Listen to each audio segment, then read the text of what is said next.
Hello, I'm James Kettrick, Superintendent of the Indian River Central School District. I'd like to take a few moments of your time to update you on the status of the ongoing capital project and to advise you of an issue which recently arose concerning our ability to proceed with the project as we presented a few years back. As a reminder, in January 2014, the voters approved the capital project with a cost not to exceed $33,211,700. The project was to address each building across the district with projects as low-key as replacing carpeting and repointing masonry to those as exciting and visible as a photovoltaic solar array for electricity generation, as well as a complete renovation of our athletic complex. The project was designed to give the district the space and facilities to go forward for years in excellent shape. We understood the design of this project, and having undertaken it, we provided the State Education Department plans for its approval.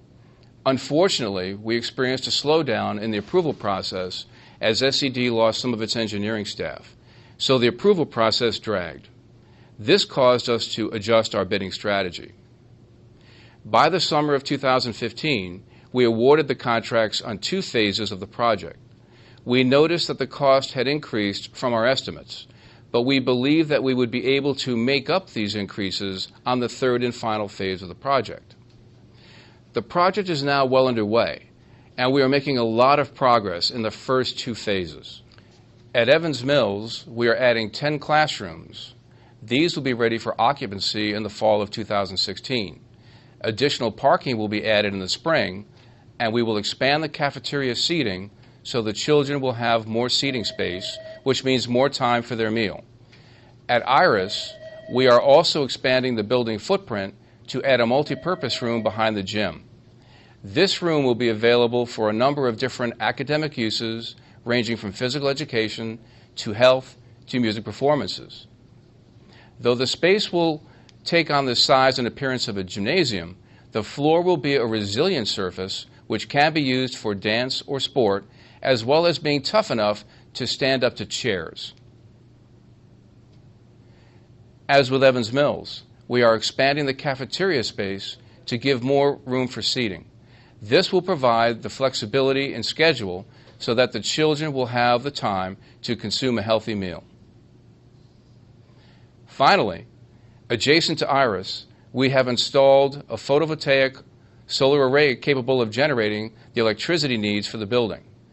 During the peak generation months in the summer, the excess electricity produced by this field will be fed into the grid and will be applied to the electricity bill at the high school, thereby providing budgetary savings for many years to come. In all, we are proud of the progress to date and hope you will be pleased with the final results as well. We opened bids on February 4th for the 3rd and final phase of this project, and frankly, we were stunned by what we saw. The project as designed ran $3.9 million over the budget, and when we added in the cost of the comfort station and storage building at the athletic field, we found that we were over by a sum total of $4.6 million. With that gap, we simply found that we couldn't award the contracts.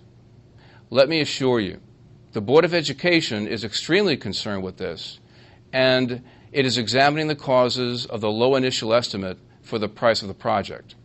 But the fact remains that if we are to do the work at the high school, the middle school, and the athletic fields, we need to find more funding. The good news is that the funding is available, but it is in the district's capital reserve, and by law, we need to ask you, the voters of the district, for permission to use these funds to close this gap. Because we have the funding on hand in the district's reserves, we will not need to do any more borrowing than with the earlier part of the project. So we do not see this as increasing the future property tax burden. We will be using savings, not debt, to finance this change. We are asking that you come out to vote on this referendum on March 30th, from noon to 8 p.m. Voting will be in the boardroom located in the district office in the middle school. If you cannot be present on that date, you can request an absentee ballot from the district clerk.